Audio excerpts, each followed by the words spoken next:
Singapura mendadak gerah, bukan karena cuaca, tapi karena Jakarta baru saja mengetok palu yang bikin pasar keuangan negeri jiran itu jantungan. Dan antara sumber daya Indonesia, lembaga yang baru dibentuk, tengah pasang badan menjadi eksportir tunggal untuk hasil bumi tanah air seperti crude palm oil, batu bara, dan ferroalloy. Selama 34 tahun, apa yang terjadi? Yang terjadi adalah apa yang disebut under-invoicing. Under-invoicing adalah sebenarnya fraud atau penipuan. Yang mereka jual, yang dijual oleh pengusaha-pengusaha tidak dilaporkan yang sebenarnya. Banyak di antara mereka membuat perusahaan di luar negeri. Dia jual dari perusahaan dia di dalam negeri ke perusahaan dia di luar negeri yang harganya jauh di bawah harga yang sebenarnya. Ini yang terjadi. Sekali lagi, ini adalah data dari PBB. Karena begini, katakanlah kita bisa bohong di pelabuhan Indonesia, kita bisa bohong di negara kita kirim 10.000 ton batu bara, kita hanya laporkan 5.000 ton. Bisa di Indonesia. Di sana tidak bisa, di sana dicatat. Itu terjadi pada kelapa sawit, itu terjadi hampir semua komoditas. Itu adalah penipuan di atas kertas. Ada lagi penyelundupan, melalui pelabuhan. Kita harus berani mengatakan yang merah-merah, yang putih-putih, kita harus berani mengatakan apa adanya. Kita harus perbaiki lembaga-lembaga pemerintah kita. Dan kita merasa aneh, kita produsen kelapa sawit terbesar di dunia, tapi harga kelapa sawit ditentukan di negara lain. Saya mengatakan kepada menteri-menteri saya, ini tidak boleh terjadi. Saya tidak mau kelapa sawit kita harganya ditentukan oleh bangsa lain. Kita tentukan harga kita. Dan kalau mereka nggak mau beli pakai harga kita, ya nggak usah beli, kita pakai kelapa sawit kita sendiri, saudara-saudara sekalian. Aturan main yang diterapkan Indonesia tegas. Ekspor komoditas itu harus lewat satu pintu. Bagi para trader di Orchard Road, ini kiamat kecil. Selama puluhan tahun, Singapura hidup mewah dan sangat makmur dari keringat aliran kekayaan alam Indonesia. Mereka tidak punya satupun pohon sawit, apalagi tambang batu bara. Mereka hanya punya gedung-gedung tinggi, tapi anehnya, nota penjualan di sana semua lewat celah under-invoicing dan makanan empuk bernama transfer pricing. Banyak potensi pajak dan devisa Indonesia yang menguap, lalu berputar jadi menara megah di negeri singa. The global environment is changing very rapidly. Supply chains are shifting and trade patterns are changing and evolving. Geopolitical tension weighs heavily on business confidence. In this context, the bilateral relationship between Indonesia and Singapore takes on additional new significance. Our investments into Indonesia continues to be strong in 2025 with approximately $17.4 billion in FDI. Singapore remains committed to being a valuable and reliable partner of Indonesia. During the discussion, we agreed that we will strengthen cooperation in supply chain resilience. Both Singapore and Indonesia recognize that the resilient supply chain is important to keep trade flowing even during very extreme circumstances. I'm glad that we are now looking forward to strengthening our cooperation in this area and that both countries will be exploring different ways to complement and support one another. Kini celah gratisan itu ditutup total. Singapura meradang, sokongan perekonomian mereka terganggu. Mereka tidak bisa melarang hukum internal Indonesia. Maka perlawanan pun bergeser ke jalur licik. Perang urat saraf lewat pasar keuangan. Lahirlah narasi seram di meja-meja perdagangan mereka untuk menakuti dunia. Diksinya, sell Indonesia, jual Indonesia.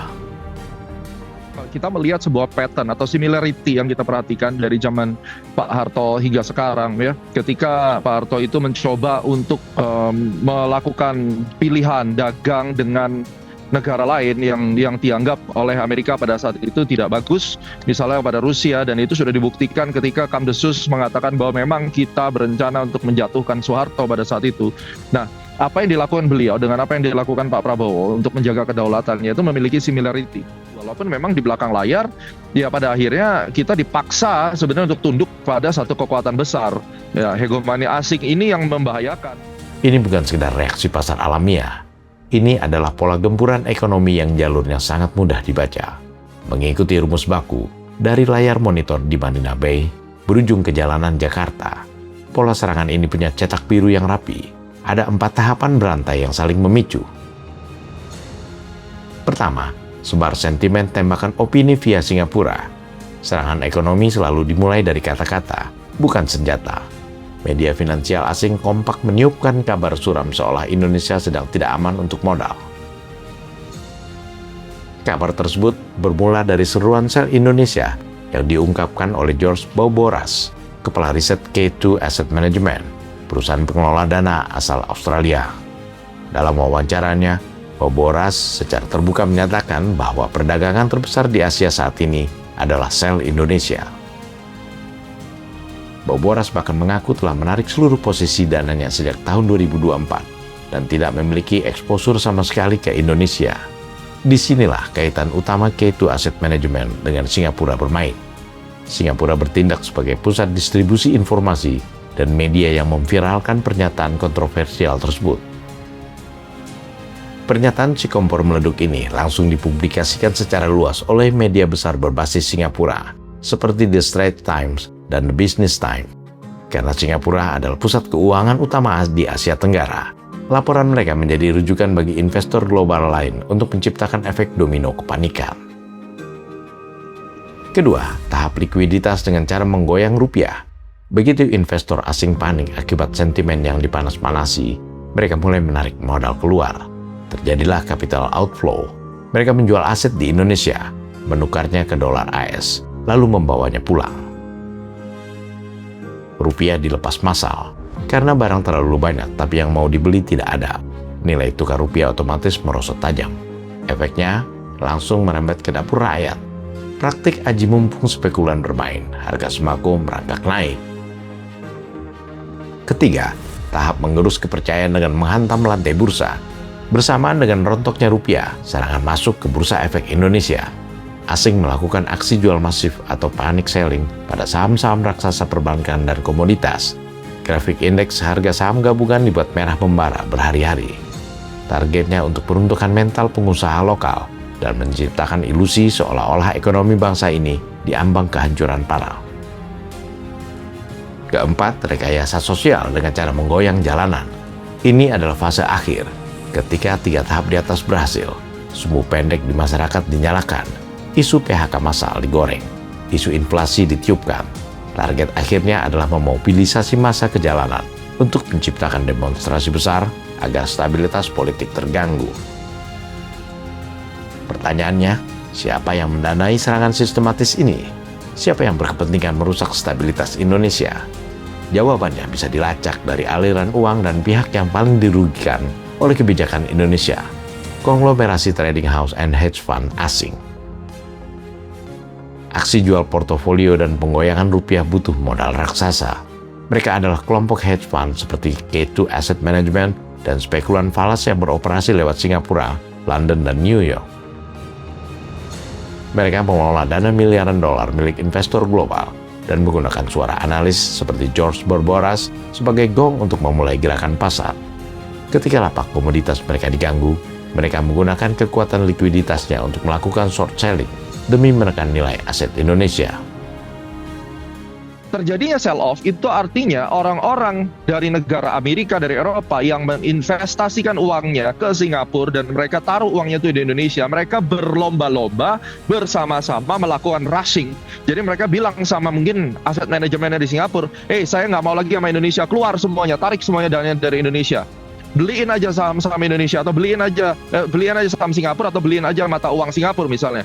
Kalau itu terjadi, itulah yang membuat orang-orang pada sell off dan memindahkan uang atau equity mereka, bondnya mereka, mata uangnya mereka, ya itu dipindahin ke Singapura dan terbukti memang ada capital outflow. SBN itu kalau tidak salah 25 triliun dan capital market sekitar 65 triliun itu udah keluar dari negara kita. Dan itu keluarnya kemana? Balik ke Singapura kah? Balik ke Eropa kah? Yang saya percaya dengan melihat track record dan jejaknya itu kembali ke Singapura. Nah, siapa yang punya dana-dana itu? Kalau kita melihat missing link-nya, artinya yang tadi saya katakan bahwa Singapura adalah negara keempat untuk menjadi hub tempat investasi dari negara-negara barat. Ya mereka yang memerintahkan sell-off dikonfirmasi dengan statement daripada K2 Investment itu. ya, bahwa dia tidak mau di Indonesia. I would never give an opportunity, dan Singapura langsung sell Indonesia, bikin seperti itu. Nah, masalah devisa hasil ekspor yang mau dipulangin melalui DSI itu jelas Singapura ketakutan, karena memang faktanya yang saya dengar adalah banyak under invoicing dan transfer pricing itu mereka bikin company-company di Singapura. Akhirnya ya mau tidak mau Prime Ministernya kan juga ikut turun berkomentar, karena ini sudah perang persepsi, dan ini kalau dibiarkan dan pemerintah seperti yang tadi dikatakan Pak Burhanuddin, pemerintah tidak mengambil tindakan untuk memperbaiki internalnya, ya akan makin chaos. Jadi bagi saya ini ada 3 hal, internal problem, eksternal, dan geopolitik pressure. Kedua, pihak yang berkepentingan untuk merusak stabilitas Indonesia adalah jaringan middleman atau shell companies internasional, alias perusahaan cangkang. Perusahaan-perusahaan ini membeli komoditas dari Indonesia dengan harga murah lewat manipulasi invoice, lalu menjualnya kembali ke pasar global dengan harga asli lewat Singapura. Keuntungan raksasa mereka menguap di sana. Begitu dan antara memotong jalur maklar ini, bisnis triliunan rupiah mereka terancam gulung tikar, roboh. Kepentingan geopolitik menempatkan Indonesia tetap di bawah. Ada kepentingan tersembunyi dari negara-negara konsumen besar dunia. Mereka nyaman jika Indonesia tetap menjadi negara penyedia bahan mentah yang murah. Jika berhasil mengkonsolidasikan komoditasnya lewat satu pintu, Indonesia akan punya kekuatan untuk mendikte harga pasar dunia, seperti OPEC mengatur harga minyak. Kekuatan global tidak ingin ada raksasa baru di Asia Tenggara yang bisa mengontrol harga sawit dan batu bara dunia. Indonesia harus dibuat sibuk dengan masalah dalam negerinya sendiri, agar tidak fokus pada kemandirian ekonomi. Pola ini adalah formula klasik yang sering dipakai kekuatan finansial global untuk menghukum negara berkembang yang mencoba mandiri. Singapura lupa, mereka tidak punya ketahanan fisik secara mandiri. Tanah saja mereka harus uruk dari pasir impor. Mereka tidak punya lahan untuk bertani. Jangan harap punya sumur energi. Bahkan listrik juga impor. Mereka itu butuh gas bumi dari Indonesia untuk menyalakan lampu-lampu kasino. Mereka butuh pasukan sayur dan ayam dari Batam untuk isi perut warga mereka. Senjata utama mereka halusinatif.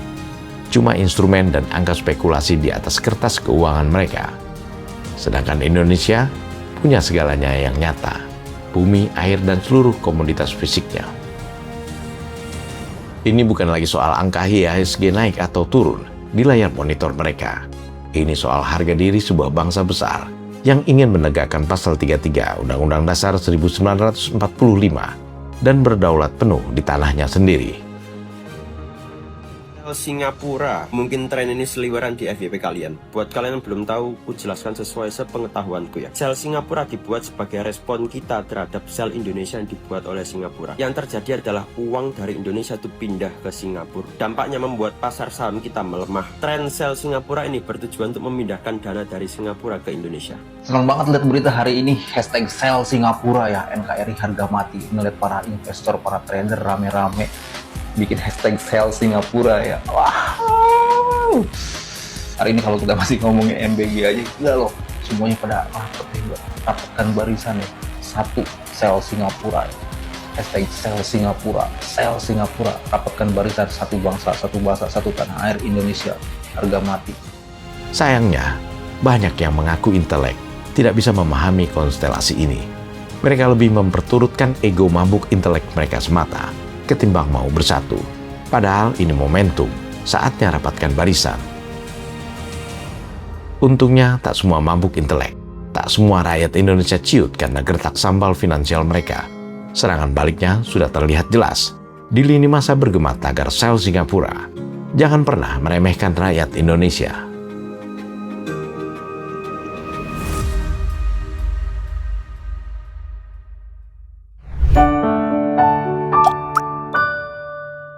Men of our time.